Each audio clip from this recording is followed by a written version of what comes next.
बिस्मिल्लाहिर्रहमानिर्रहीम। अस्सलाम वालेकुम पाकिस्तान। आप देख रहे हैं program fact finding with Asad गर्ल। मैं उसामा जाहिद हूँ और स्टूडियो में हमारे साथ आज मौजूद हैं हमारे मेहमान तरीक़े बैक के रहनमा उम्मीदवार PP 192 मोहम्मद चान होचा साहब और असद गर्ल साहब हमें कॉल लाइन पे ज्वाइन करेंगे। नाज़रीन, तरीक़े बैक 3 जनवरी से इंतखाबी मुहिम का बाकायदा आगाज़ करने जा रही है। मरकजी अमीर तरीक़े बैक पाकिस्तान हाफिज साद हुसैन रिजवी बी अटक से कौमी असम्बली के हल्का NA 50 से इलेक्शन में हिस्सा लेने जा रहे हैं। इसके अलावा हाफिज साद हुसैन रिजवी NA 160 मंचनाबाद से भी कागजात नामजदगी उनके जमा करवाए गए। इसके अलावा भी तरीक़े बैक के दीगर जो कायदीन हैं वो भी बढ़ चढ़ कर हिस्सा ले रहे हैं और फैसला ये हुआ कि इस्लामाबाद और पिंडी खासकर डिवीजन के तमाम कौमी और सूबाई असम्बलियों से तरीक़े बैक अपने उम्मीदवार खड़े करेगी, कोई हल्का मिस नहीं किया जाएगा। और 2018 के इलेक्शन में भी तरीक़े बैक एक वाज़े पोजीशन के साथ मैदान में खड़ी थी। अब जो आने वाले इंतखाबात हैं उनके लिए भी तरीक़े बैक मुकम्मल चार्ज है। अब तक के सर्वेज के मुताबिक पाकिस्तान तहरीक इंसाफ पहले और तरीक़े बैक पाकिस्तान की दूसरी बड़ी सियासी जमात समझी जाती है। इस तमाम सूरत हाल पर बात करेंगे। हमारे साथ मौजूद हैं तरीक़े बैक के रहनुमा हैं और तरीक़े बैक के उम्मीदवार हैं PP 192 से मोहम्मद चान होचा साहब। बहुत शुक्रिया, आपने प्रोग्राम के लिए टाइम दिया। सबसे पहले बात करेंगे इलाकाई सियासत पर। सबसे पहले आप यंग पॉलिटिशियन भी हैं, आपने एक कम उम्र में रावी की जो सरजमीन है खासकर डिस्ट्रिक्ट ओकाड़ा साहिवाल डिवीजन की बात की जाए तो कम उम्र सियासतदान के तौर पर भी आपको समझा जाता है। तो इस सबसे पहले तो बात कर लेंगे तरीक़े बैक को सेलेक्ट करने की क्या वजह थी। नौजवानों का रुझान पाकिस्तान तहरीक इंसाफ की तरफ ज़्यादा नज़र आता है। जी, सबसे पहले बहुत शुक्रिया राना साहब, आपने इनवाइट किया। हमारी जो तहरीक लबैक को ज्वाइन करने का जो आप सवाल कर रहे हैं, हमारा तहरीक लबैक का जो नज़रिया है इस्लाम, पाकिस्तान और अवाम, तो इस नज़रिए के तहत हमने तहरीक लबैक को ज्वाइन किया था। और अल्हम्दुलिल्लाह आपने पिछले दिनों हमारा एक वहाँ पे एक जलसा भी कवर किया। वहाँ पे आपको नज़र आया होगा कि लोग जितने हमारे इलाका रावी के लोग हैं अल्हम्दुलिल्लाह तहरीक लबैक पर एतमाद कर रहे हैं और तहरीक लबैक जो नज़रिया लेके आई है उस पर एतमाद कर रहे हैं और इंशाअल्लाह ताला आगे आने वाले इलेक्शन में एक अच्छा रिजल्ट आएगा इंशाअल्लाह। ठीक है, आपने कम उम्र में तहरीक लबैक को ज्वाइन किया और एक यंग पॉलिटिशियन के तौर पे आपने बजाय कि तहरीक इंसाफ जिस तरह से नौजवानों का रुझान उस तरफ नज़र आता है, लेकिन आपने तहरीक लबैक को ज्वाइन किया। हाफिज साद हुसैन रिजवी भी एक नौजवान पॉलिटिशियन है जो नज़र आते हैं, पहले नौजवान कायद हैं जो पार्टी को लीड कर रहे हैं। क्या वजूहात थी कि जो बुजुर्ग सियासतदान हो सकते थे इस पार्टी को लेकर चल सकते थे, उनकी निस्बत नौजवानों को ज़्यादा प्रमोट किया जा रहा है? क्या तरीके इंसाफ की तरह आप चाहते हैं कि नौजवानों को प्रमोट किया जाए? जी बिल्कुल, हमारे जो तहरीक लबैक है इसमें अल्हम्दुलिल्लाह हमारे बुज़ुर्ग हज़रात भी कैंडिडेट्स हैं, लेकिन नौजवानों की तादाद ज़्यादा है। बेसिकली जो हमारे नौजवान हज़रात हैं वो इस नज़रिए को पिक भी कर रहे हैं और इंशाअल्लाह ताला उम्मीद है कि इंशाअल्लाह ताला जिस तरह वर्किंग जारी है हमारे नौजवान कैंडिडेट्स की, तो इंशाअल्लाह ताला उम्मीद है कि इंशाअल्लाह ताला अच्छे रिज़ल्ट आएंगे। और जो तहरीक लबैक का जो एक नज़रिया है, जो एक नज़रिए के तहत जिस नज़रिए के तहत आई है, और अल्हम्दुलिल्लाह आपने हमारे कायदे मोहतरम साद हुसैन रिजवी साहब के आपने जलसे देखे होंगे, जिस तरह वो भाग दौड़ कर रहे हैं, तो मेरे ख्याल के मुताबिक हो सकता है कि एक बुज़ुर्ग जो एक उम्र रसीदा बंदा है वो इतने जलसे ना कर सकता हो। अल्हम्दुलिल्लाह हमारे कायद दिन रात मेहनत कर रहे हैं और इंशाअल्लाह ताला इस मेहनत का नतीजा आएगा। ठीक है शोचा साहब, लेकिन इसके बावजूद हम एक और सवाल करेंगे आपसे आने वाले इलेक्शन की सूरत हाल पे। आने वाले इंतखाबात में जैसे कि हमने मुसलसल, मैंने आपके कायद से भी ये सवाल किया, साद हुसैन रिजवी साहब से मेरा ये सवाल था कि कराची के अंदर एक इलेक्शन हुआ, उसमें तहरीक लबैक की काफ़ी अच्छी पोजीशन थी सर्वेज और बाज़ ज़राए ये खबर देते हैं कि तहरीक लबैक विनिंग पोजीशन में थी, लेकिन इसके बावजूद तहरीक लबैक अपनी सीट हासिल ना कर सके। लेकिन आने वाले इलेक्शन में अगर तहरीक लबैक उसी तरह से अपनी सीटें जीती हुई हार जाती है या ग्राउंड पे उस तरह से खुल के नहीं खेल पाती, तो क्या स्ट्रेटजी है आपके पास? जी उसामा भाई, सबसे पहले आपने वहाँ पे जो हमारी जो पिछला इलेक्शन था आप उसमें उससे ही अंदाज़ा लगा सकते हैं कि उसमें हमारी बहुत सारी सीटें थी जो दबाई गई। तो ये तो इलेक्शन कमीशन की जिम्मेदारी है कि वो अपनी ज़िम्मेदारी उसको समझे, और इलेक्शन कमीशन की ये ज़िम्मेदारी है कि हमें शफाफ रिज़ल्ट दिए जाएँ। लेकिन इसके अलावा अल्हम्दुलिल्लाह इस दफ़ा हम अपना वोट बचाने की कोशिश करेंगे इंशाल्लाह। अल्हम्दुलिल्लाह हमने बहुत सारी टीमें तश्कील दे दी गई हैं, तो इंशाल्लाह ताला उम्मीद है कि इस दफ़ा मामला स्ट्रेटजी क्या है? टीमें मतलब लीगल टीमें, क्या टीमें, किस तरह की टीमें तश्कील दी हैं, उनका काम क्या होगा? जी हमारी जो वकला टीम है वो भी एक्टिव है। उसके अलावा जो हमारी जो पार्टी की तरफ से तंजीमी मामलात हैं, जो इलेक्शन सेल का हमारा एक ओहदा है हमारी तंजीम में, तो अल्हम्दुलिल्लाह हमारे हर इलाका में, हर यूनियन कौंसिल लेवल पे हमारी एक टीम मौजूद है, जो इंशाल्लाह ताला इलेक्शन में पोलिंग स्टेशन से तब तक बाहर नहीं आएगी जब तक हमें रिजल्ट वहाँ से इशू नहीं कर दिया जाएगा। तो इंशाल्लाह ताला उम्मीद है कि हम इस दफ़ा बेहतर रिजल्ट दे सकते हैं। रिजवी साहब जिस तरह से लीड कर रहे हैं, इख्तलाफात भी होते हैं पार्टियों के अंदर, और इख्तलाफात के साथ ही पार्टीज़ आगे बढ़ती हैं। तमाम सियासी पार्टियों के अंदर कोई भी फर्म ले लें, उसमें इख्तलाफात होते हैं, लेकिन तरीके बैग के अंदर इख्तलाफात की जो वजूहात है उसको आप कैसे जस्टिफाई करेंगे? जी मेरे ख्याल के मुताबिक तो इख्तलाफात जिस बिना पे पार्टी बनी है, अल्हम्दुलिल्लाह अभी तक तो कुछ जो बाहर निकले हैं उनके इख्तलाफात होते हैं पार्टी में एक दूसरे के साथ, लेकिन अल्हम्दुलिल्लाह इतने ज़्यादा नहीं हैं।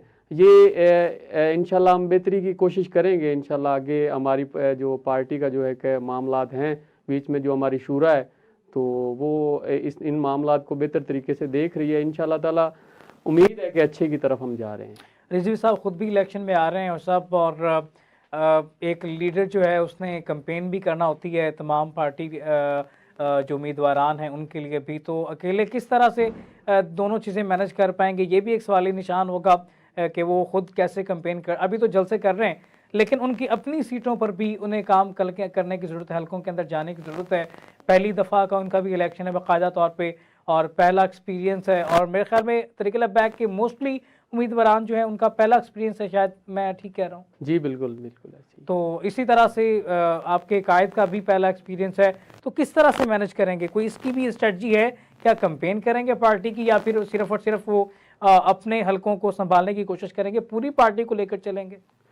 जी बिल्कुल कायदे मोहतरम ने बाकायदा तौर पे टीमें तश्कील दे दी हैं जहाँ जहाँ से वो इलेक्शन लड़ना चाह रहे हैं, और इंशाल्लाह ताला वो अपने हलके को भी टाइम देंगे, और इंशाल्लाह ताला पूरे पाकिस्तान में जहाँ जहाँ पे उनके जलसे उनकी पहले से वो एक लिस्ट आ जाती है कि जहाँ जहाँ पे उन्होंने जलसे करने होते हैं, तो इंशाल्लाह ताला वो साथ में जलसे भी करेंगे और इंशाल्लाह ताला अपने हलके को भी टाइम देंगे। किस मंशूर की आप बात कर रहे हैं? जिस तरह से मंशूर भी तरीके बैग अभी तक जो है वाज़े तौर पे नहीं पेश कर सकी। जमात इस्लामी वाहिद इस वक्त पार्टी है जिसने बाकायदा मंशूर सियासी अपना पेश कर दिया है।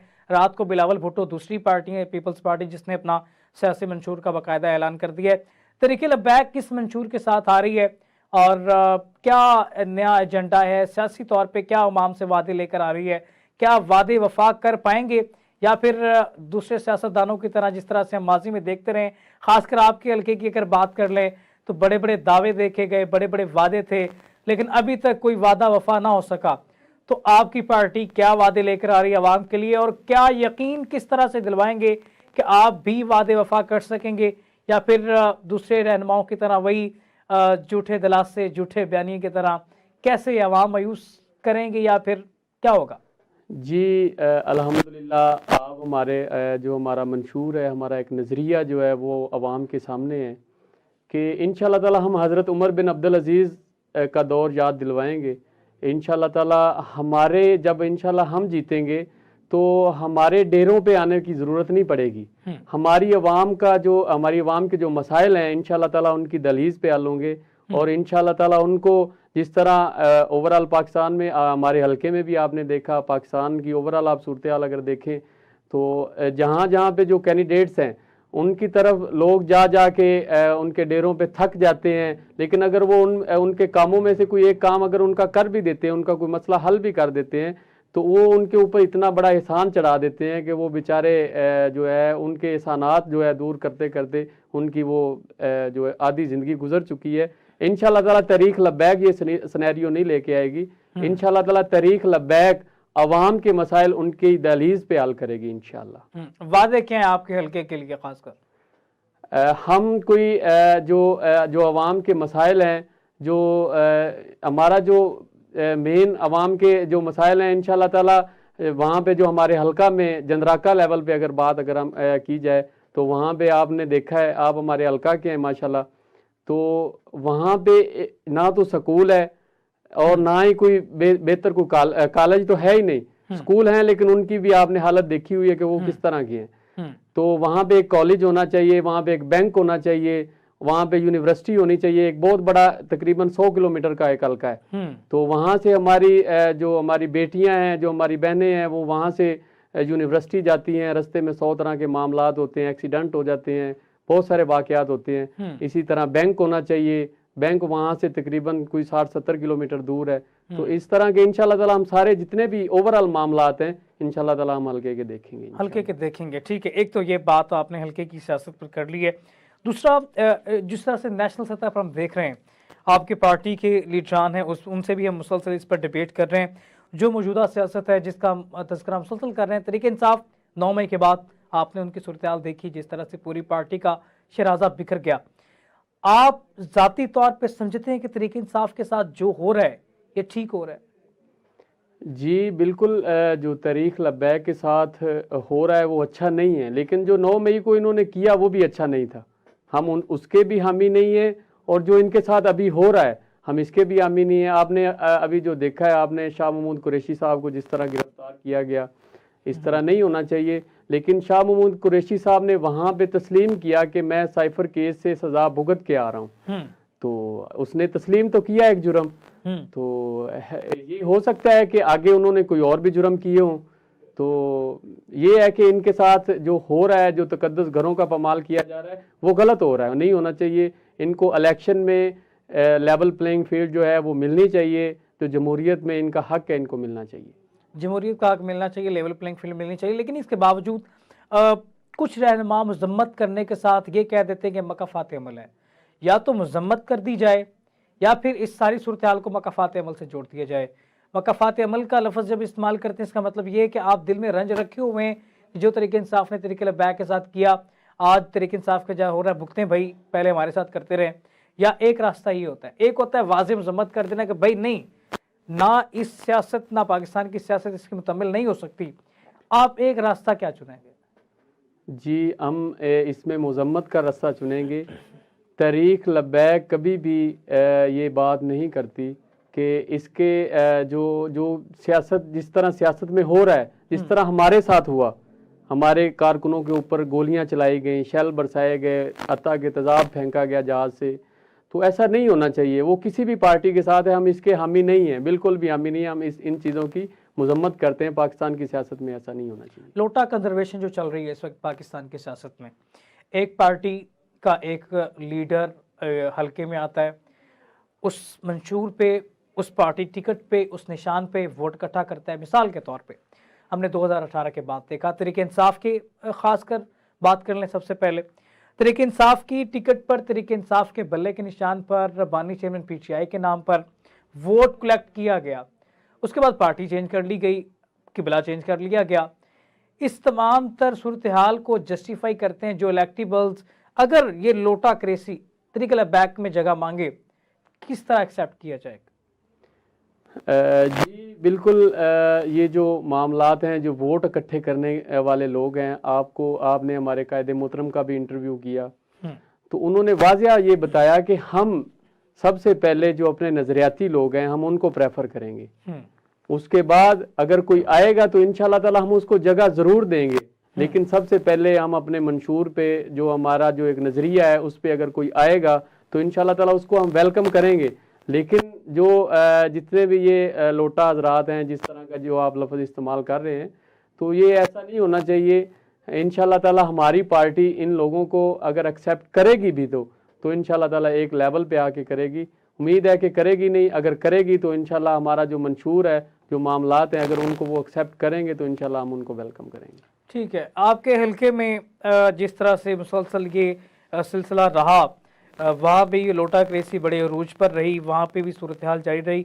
आपके साथ वाले हल्के में खासकर बड़ा नाम है मलक नवाब शेर वसीर साहब, वो भी तरीके इंसाफ को खैर बात किया गया। पहले पीपल्स पार्टी को खैर बात किया, फिर तरीके इंसाफ को खैर बात किया। मुस्लिम लीग नून में जगह बनाई जा रही है। 25 शख्सियात ने टोटल तरीके लबैक से रब्ता किया जो इलेक्टिबल्स थे। मैंने खबर ब्रेक की थी, इसी प्रोग्राम में हम इसको डिस्कस किया था कि जिसने आपके कायद साद हुसैन रिजवी साहब से बाकायदा रब्ता किया कि हम पार्टी में शामिल होना चाहते हैं। 25 इलेक्टिबल्स थे, लेकिन पार्टी ने उन्हें कोई मौसर जवाब नहीं दिया, बल्कि कहा कि सोचने का वक़्त चाहिए, उसके बाद बात करेंगे। ये सारी सूरत हाल शायद आपके भी इल्म में हो। तो उसके बाद इलेक्टिबल्स ने मुख्तलिफ कुछ इस्तेकाम पाकिस्तान पार्टी का हिस्सा बन गए, कुछ मुस्लिम लीग नून में चले गए और कुछ अभी तक आज़ाद उम्मीदवार के तौर पे इलेक्शन में हिस्सा लेने जा रहे हैं। पीर ज़हीरुल हसन शाह साहब नायब तहरीक लबैक के अमीर हैं गालिबन। इस्लामाबाद के अंदर शायद हम इकट्ठे थे, आपको याद होगा, उन्होंने एक बयान किया था कि जगह देनी चाहिए, जो आ रहे हैं उनको जगह दें। क्या वजह थी कि वो जगह मांग रहे थे, जगह नहीं दी गई? स्ट्रेटजी क्या थी कि उन्हें रिजेक्ट कर दिया गया कि हम ये दूसरी पार्टियों से आए लोग नहीं लेना चाहते? वजूहत क्या थी? जी उसामा, बिल्कुल असल में बात ये है कि ये जो आप जिनका नाम ले रहे हैं कि ये पहले इस पार्टी में थे, फिर उस पार्टी में चले गए, असल में ये एक माफिया है जो जिस पार्टी की हवा होती है उस पार्टी के साथ ये चले जाते हैं और फिर उस पार्टी का नुकसान करके फिर अगली पार्टी जो आने वाले इलेक्शन होते हैं, जब उनकी कोई हवा किसी और पार्टी की देखते हैं तो उनकी तरफ चले जाते हैं।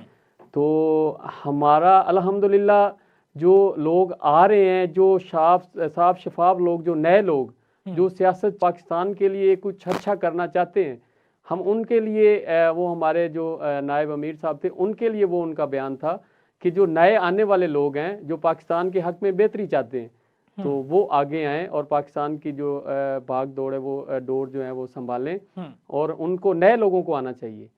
तो उनके लिए वो कह रहे थे किस तरह की सियासत का मुतमिल पाकिस्तान हो सकता है? किस तरह की सियासत आनी चाहिए? किस तरह की सियासत का फ़रोग हमें मुआशरे में देना चाहिए? जी, हमारी सबसे पहले जो हमारी सियासत है इसमें एक तो जो हमारे जो बाहरी जो ताकतें हैं उनकी इन्वॉल्वमेंट नहीं होनी चाहिए। ठीक है।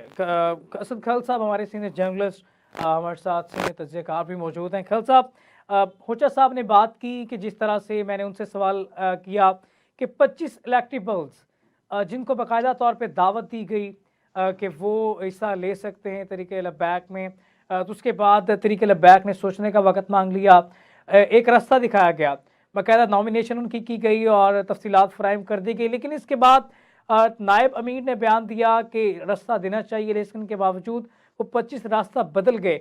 आपके ख्याल में क्या वजह हो सकती है कि इतने इलेक्टिबल्स तरीके लबैक ने एक्सेप्ट क्यों नहीं किए?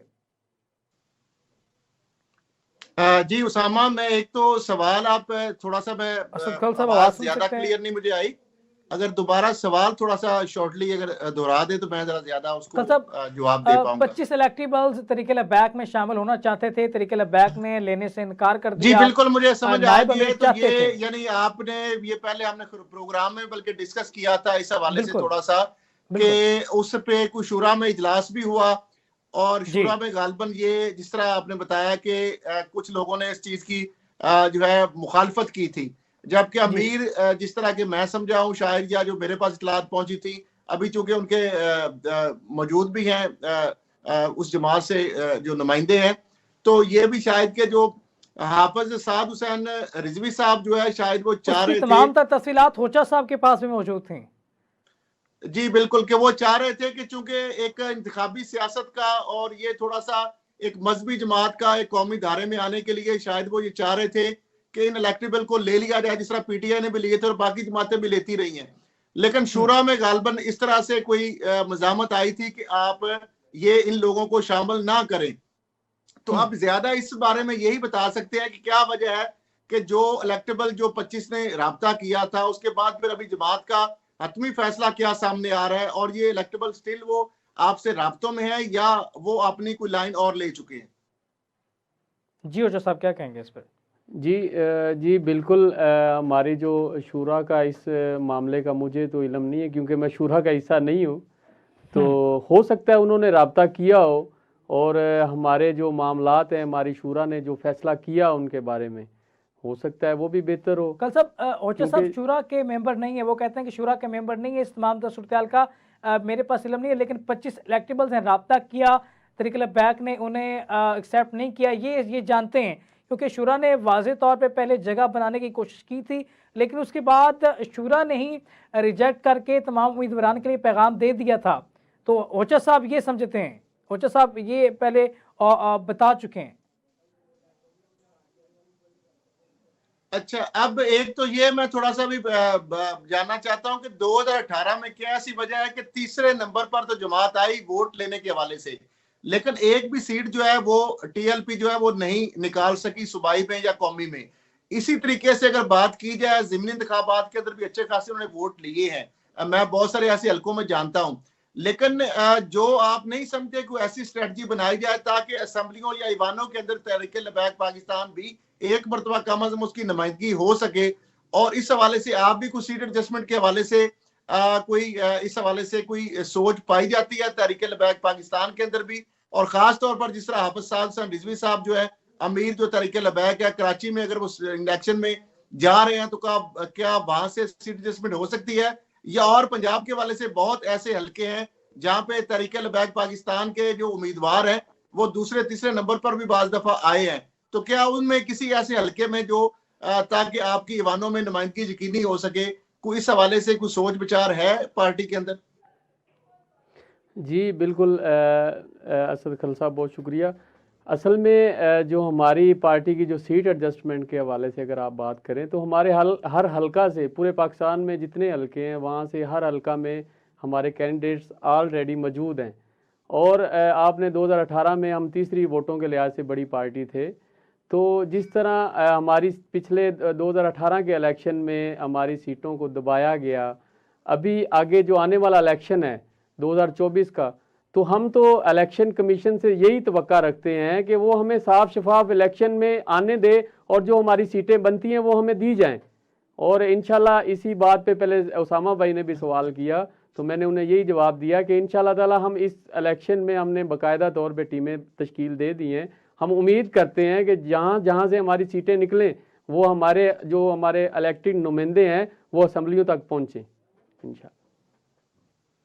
खल साहब, एक तो होचा साहब ने बात कर दी, दूसरा मैंने इनके कायद साद रिजवी साहब का एक इंटरव्यू किया। खल साहब, ये मैं आपका तज्जिया यहाँ पे लेना चाहूँगा। साद रिजवी साहब से मैंने सवाल किया कि कराची की सीट आप जीती हुई हार गए, या तो तरीके लबैक पाकिस्तान इतनी मजबूत नहीं है, तस्लीम कर लें कि अपनी सीट नहीं बचा सकी, या क्या वजूहात थी कि आप उसको एक्सेप्ट नहीं कर सकते, जस्टिफाई नहीं कर सकते अपने वोटों को। तो उनका ये कहना था कि हमने प्लेट पर लड़ाई नहीं की लेकिन देग में पूरा हिस्सा लेंगे। तो इसकी क्या वजह थी, देग पर नजर जमाई है, प्लेट क्यों छोड़ी है, प्लेट छोड़ने की वजूहात क्या थी खल साहब? देखिए उसामा, चूंकि आपकी उनसे एक नशिस्त हुई है और उस हवाले से उन्होंने एक ज़ुबानी जुमला आपसे बताया है कि उस वक्त मामला प्लेट का था और अब मामला देग का है, तो किस देग में वो हिस्सा लेना चाहते हैं और उस वक्त प्लेट का क्या मामला था। ये तो बेसिकली यहाँ देग प्लेट वाला मामला नहीं, यहाँ पे तो वोट के जरिए किसी ने भी सीट लेनी है। यहाँ पे कोई इस तरह की तकरीब तो है नहीं जहाँ पे खाना बांट रहा है पहले प्लेटों में और अब देगों में बांट रहा है। ये तो इस तरह की बंदर बांट वाला तो सीन है नहीं। अब उन्होंने जो बात आपसे कही, चूंकि उसके पस मंजर क्या है, बैकग्राउंड क्या है, या किस हवाले से या किस कॉन्टेक्स्ट के अंदर उन्होंने बात की है, वो तो आप ही इसको बेहतर एलाबोरेट कर सकते हैं, या जो हमारे मेहमान है वो इसको बेहतर तरीके से जो है इसको क्लैरिफाई कर सकते हैं। होजा साहब क्या कहेंगे, क्या वजूहात थी, प्लेट क्यों छोड़ दी गई, देग पर नजर क्यों जमा ली गई? असल में बात यह है कि तब हमारे जो आपको पता है कि हमारी वाजिया सीट थी, हम असल में आप मुझसे सवाल कर रहे हैं, आपको ये सवाल इलेक्शन कमीशन से करना चाहिए कि अगर तहरीक लबैक की सीट बनती थी, वो वाजिया वोटों से जीते, उनको सीट क्यों नहीं दी गई? सवाली निशान है। तो ये चीज़ है, हमारे सबसे पहले हमारे मुल्क में जो साफ शफाफ इलेक्शन है वो होने चाहिए, तभी तो कोई जमहूरियत आएगी, तभी तो कोई आयन आएगा और कोई कानून, कोई एक अच्छे तरीके से अगर कोई पार्टी आगे आएगी। जिस तरह तरीके इंसाफ है, अगर तरीके इंसाफ को अगर वोटों के लिहाज से वो जीती है तो उनको आगे आना चाहिए, अगर तहरीक लबैक को अगर वो वोटों के लिहाज से बेहतरीन है तो उनको आगे आना चाहिए। जमहूरियत में तो यही है, लेकिन अगर सीटें नहीं दी जा रही तो ये तो इलेक्शन कमीशन के ऊपर एक सवालिया निशान। कल साहब वैसे जो बात है अभी आपने फ्री एंड फेयर इलेक्शन की कर दी है, तरीके इंसाफ के उनके हाथों से कागजात छीन के भाग जाते हैं लोग, और पुलिस भी इसमें मुलव्वस पाएगी, फुटेजेस आए हैं, वल्लाह इल्म अगर वो पुलिस है नहीं उसमें, वो आप उनका बयान ऑफिशियली जारी कर सकती है, लेकिन जो नज़र आई चीज़ें, तो क्या आने वाले इलेक्शन सवाली निशान खड़ा नहीं होता? एक्सेप्ट करेंगे अगर तरीके इंसाफ आपको दावत दे कि हमारे साथ ज्यादती हुई है, तो आप उनके साथ खड़े होंगे? जी बिल्कुल, जो हमारी पार्टी का लाया अमल होगा इंशाल्लाह हम उनके साथ खड़े हैं। लेकिन हाँ, हम उनकी मजम्मत ज़रूर करते हैं जो उनके साथ हो रहा है, ऐसा नहीं होना चाहिए। जो जिनसे वो जिस तरह जहाँ पे उनके जो इलेक्टेड नुमाइंदे हैं वो जा रहे हैं अपने डॉक्यूमेंट जमा करवाने, उनसे डॉक्यूमेंट छीने जा रहे हैं, ऐसा नहीं होना चाहिए। आप मजम्मत करते हैं? हाँ, मजम्मत करते हैं इस चीज़। खल साहब, तरीके लब्बैक के रहनुमा, तरीके लब्बैक के कायदीन जो हैं वो मजम्मत कर रहे हैं इस बात की। इसका मतलब ये है कि तरीके इंसाफ के साथ जो हो रहा है, तरीके लब्बैक उसके साथ खड़ी है। क्या लगता है खल साहब, अगर ये जमातें तरीके इंसाफ के साथ होने वाली ज्यादती के साथ खड़ी हो जाती हैं, तो क्या फिर इलेक्शन फ्री एंड फेयर की तरफ जा सकते हैं, या फिर इसी तरह से तमाम सियासी जमातों को साइडलाइन किया जा सकता है? अच्छा, एक तो मेरा इनसे सवाल ये भी है कि अगर आपको 3 ऑप्शंस आए कि यानी आपको पाकिस्तान मुस्लिम लीग नून के साथ एडजस्टमेंट करनी पड़े, आपको आईपीपी के साथ, या पाकिस्तान तहरीक इंसाफ के साथ, तो कौन सी जमात जो है उसको आप एडजस्टमेंट के हवाले से प्रेफर करेंगे? यानी इस्तेकाम पाकिस्तान पार्टी को, नून लीग को, या पाकिस्तान तहरीक इंसाफ को, अगर 3 आपके सामने ऑप्शन मौजूद हों तो? जी बिल्कुल, हमारा मौक़िफ़ वाज़ेह है इसमें हमारी चॉइस कोई नहीं है, चाहे वो तहरीके इंसाफ हो, चाहे नून लीग हो, चाहे जो नई एक पार्टी इस्तेकाम पार्टी आई है वो हो। जो हमारे नज़रिए के साथ खड़ी होगी, जो हमारे नज़रिए को एक्सेप्ट करेगी, हम इंशाल्लाह ताला उसके साथ हमारा जो है उसके साथ हम मिल सकते हैं, उसके साथ हमारा जो मामला तय पा सकते हैं। लेकिन अगर कोई नज़रिया हमारे नज़रिए के साथ नहीं आता तो हम किसी के साथ भी नहीं खड़े। इंशाल्लाह हम पूरे पाकिस्तान में इलेक्शन लड़ेंगे और इंशाल्लाह ताला रिजल्ट आपके सामने होंगे। तीनों पार्टियों का मंशूर आपके सामने है, उनका माजी मुस्तकबिल तो जो बाद में आएगा, हाल और माजी भी आपके सामने है। आपको कौन सी जमात आपके मंशूर के करीब नजर आती है इन तीनों में से? इन तीनों में से हमें तो कोई नज़र नहीं आती। ये सारे एक ही लाइन में खड़े हैं और एक ही सफ़ के ये नुमाइंदे हैं सारे। हम, मेरी नज़र में, मैं पार्टी की बात नहीं कर रहा, मेरी नज़र में ये तीनों एक ही सफ़ में खड़े हैं। जी कल साहब, वो तो कहते हैं कि तीनों एक ही सफ़ में खड़े हैं। वैसे ये मैंने सवाल साद रिजवी साहब से किया था, वो कहते हैं उनका भी ये बात थी कि मंशूर के साथ जो आएगा ठीक है, जो पार्टी है तीनों को एक्सेप्ट नहीं करते, वजूहात बता देते हैं वो। अच्छा, लेकिन एक और भी सवाल है कि करेंगे जो है तहरीक लब्बैक पाकिस्तान के हाफिज साहब सर रिजवी साहब, वो कराची से जाके इलेक्शन पार्टिसिपेट कर रहे हैं। पंजाब तो उनका होम यानी सूबा है, यानी प्रोविंस है लाहौर के अंदर भी, और ओवरऑल अगर देखा जाए पंजाब में बड़ा अच्छा नताइज भी आए थे 2018 के इंतखाबात में, जबकि उस वक्त कोई पॉलिटिकल इस तरह की एक्टिविटी या मोबिलाइजेशन भी नहीं थी इंतखाबी सियासत के हवाले से या कॉन्स्टिट्यूंसी वाइज। क्या वजह है पंजाब में किसी हल्के से वो क्यों नहीं इलेक्शन लड़े, जबकि यहाँ पे उनकी अच्छी खासी फैन फॉलोइंग और पॉपुलैरिटी भी मौजूद है, और उसके जो माजी के जो नताइज है वो भी इसका मुंह बोलता सबूत है?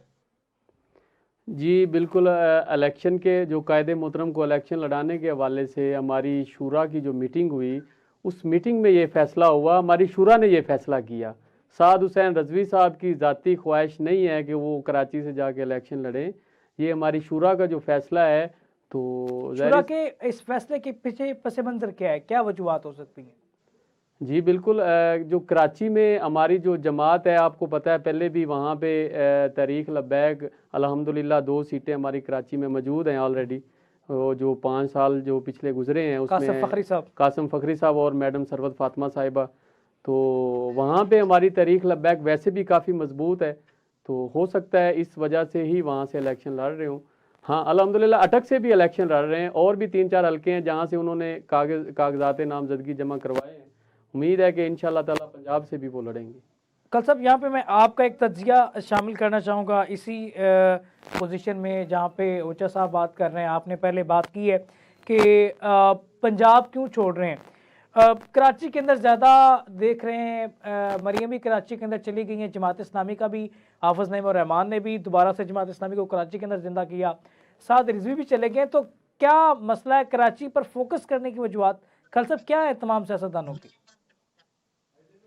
देखिए, कराची के हवाले से अगर देखा जाए तो कराची वह शहर है जहां पे एक मजहबी एक रुझान या जो मजहबी वोट भी एक बड़ी खासी तादाद में मौजूद है।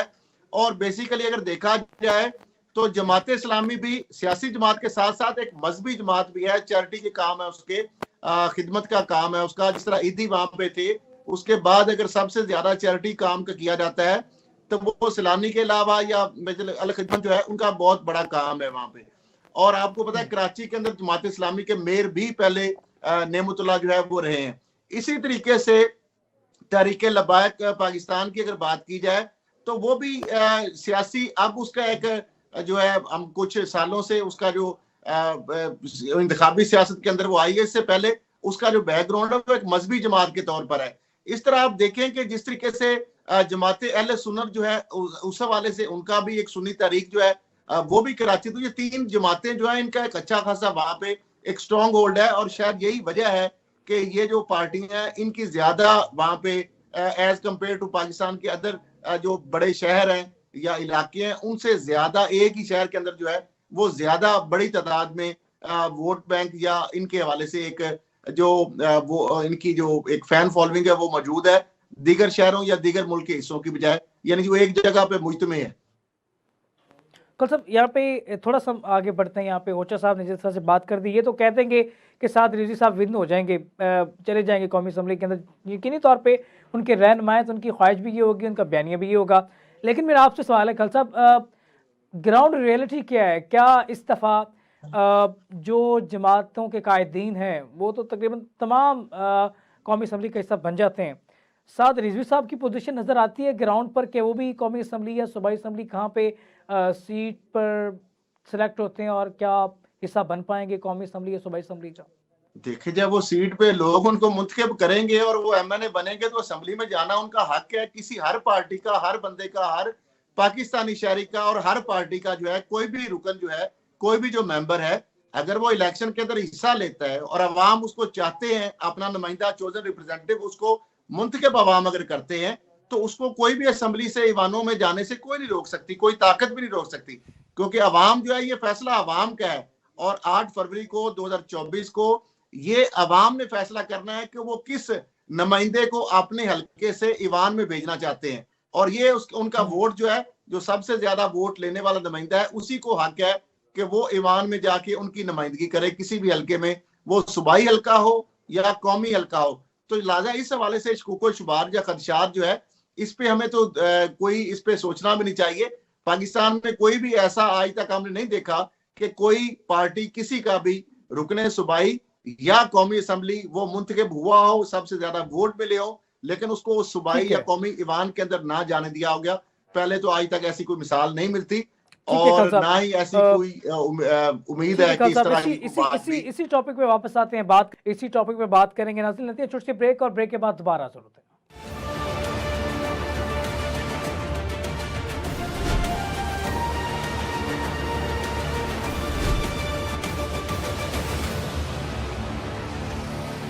वेलकम बैक नाज़रीन। जिस तरह से बात जारी थी इलेक्शन के हवाले से, मंशूर जो है तमाम जमातें अपना अपना ऐलान कर चुकी हैं। मुस्लिम लीग नून ने बात की है कि आवाम से अपना मंशूर लेंगे, लेकिन सवाल ये है क्या मुस्लिम लीग नून अपना जो जिस तरह से मंशूर आवाम से लेने जा रही है, आवाम को किस तरह से रखा गया? पिछले 16 माह की सिर्फ बात करता हूँ मैं। पिछले 3 दफ़ा के वज़ीर आज़म नवाज़ शरीफ पर मैं कोई सवाल नहीं करूँगा, मैं सिर्फ़ और सिर्फ उनके भाई मियाँ शहबाज शरीफ से सवाल करता हूँ। मियाँ साहब, क्या बताना पसंद करेंगे पिछले 16 माह के अंदर आपने आवाम को कहाँ पे रखा?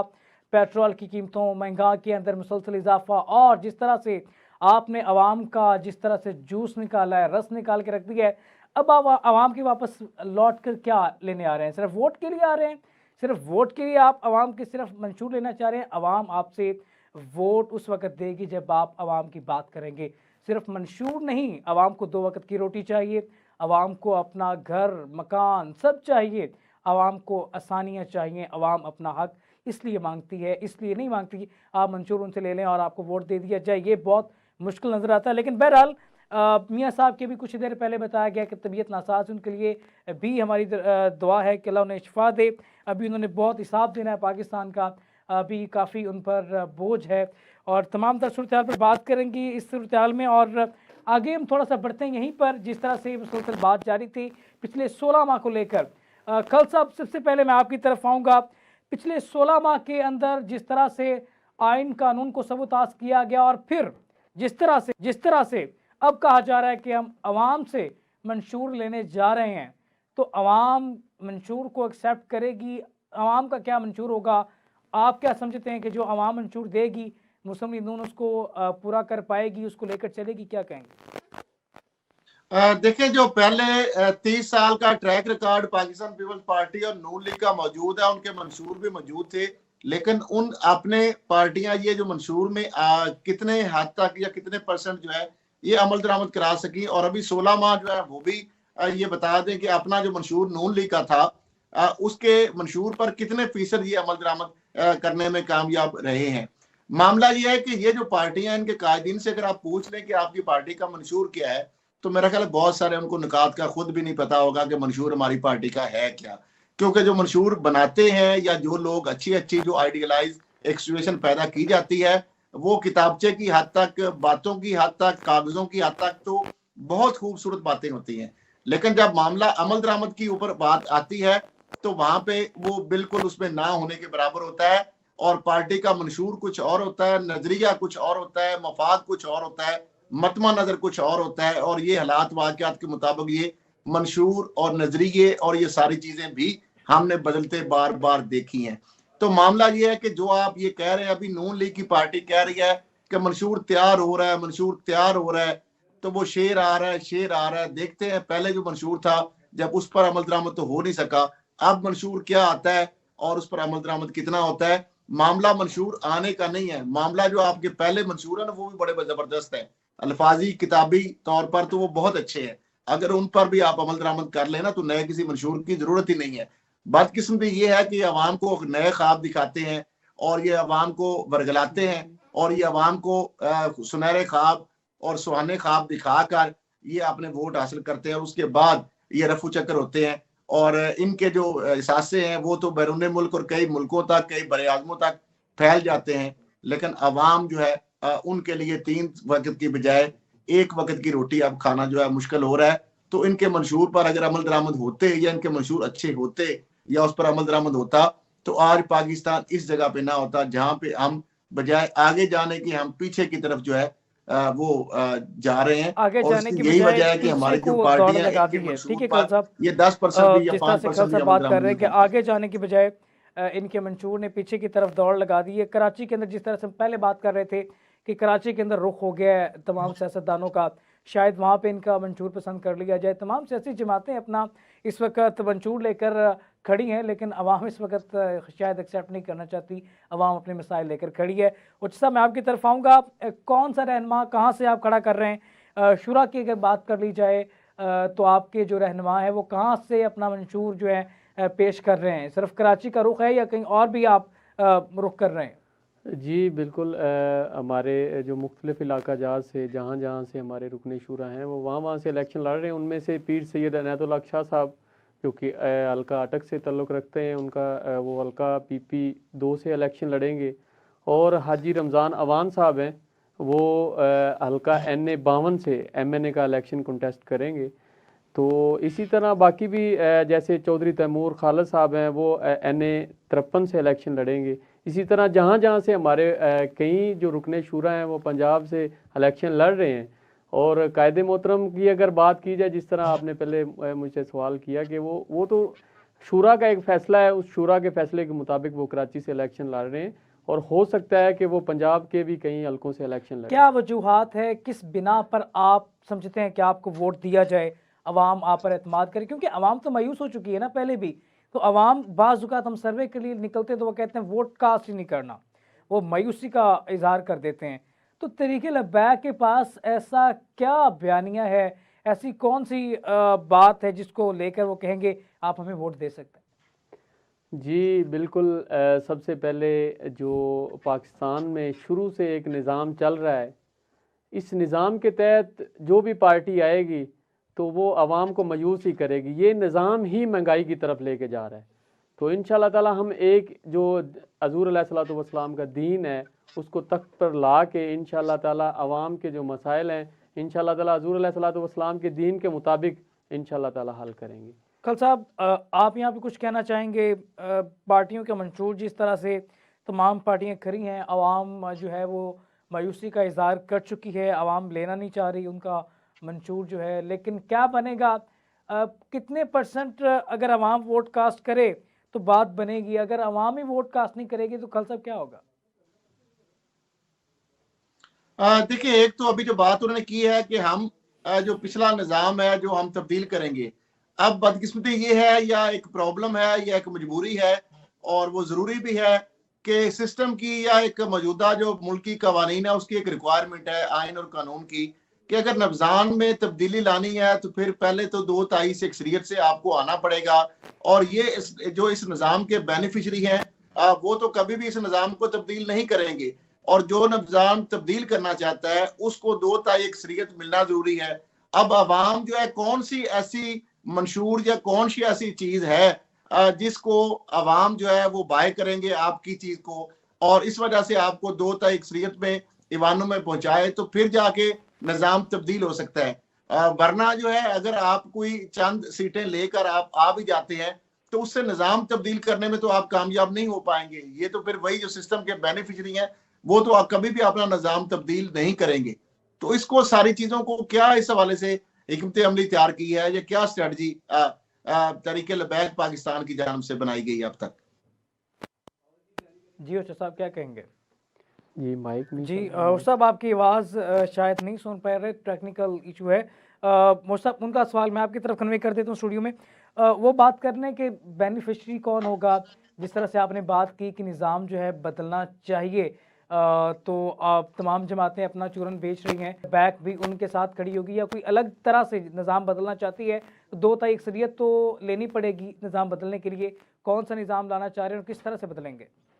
जी बिल्कुल, इंशाल्लाह ताला हम हुज़ूर अलैहिस्सलातु वस्सलाम का, जिस तरह मैंने बात की कि हुज़ूर अलैहिस्सलातु वस्सलाम का दीन जब तक पे आएगा, तो आपको पता है हज़रत उमर बिन अब्दुल अजीज़ का दौर आपको याद है। तो इसी तरह हम इसी वजह से हम तो चाहते हैं कि सारी पार्टियां जो ये जिस निज़ाम के तहत ये चल रहे हैं, इस निज़ाम को पीछे रख के पाकिस्तान की आवाम के लिए सोचें, पाकिस्तान के लिए सोचें। और पाकिस्तान के लिए तब ही सोचा जा सकता है जब ये निज़ाम बदलेगा। जब तक ये चेहरे बदलते रहेंगे, जब तक चेहरे नए, एक चेहरा गया दूसरा आ गया, चेहरे बदलने से कुछ नहीं होगा। आप निज़ाम बदलें, आप जो इंटरनेशनल इन्वॉल्वमेंट है उसको आप पीछे रखें। और आप साहब निज़ाम बदलने के लिए 2 तिहाई अक्सरियत चाहिए, 2 तिहाई अक्सरियत के लिए अवाम का एतमाद चाहिए। अवाम का एतमाद जीतने के लिए क्या स्ट्रेटजी है आपके पास?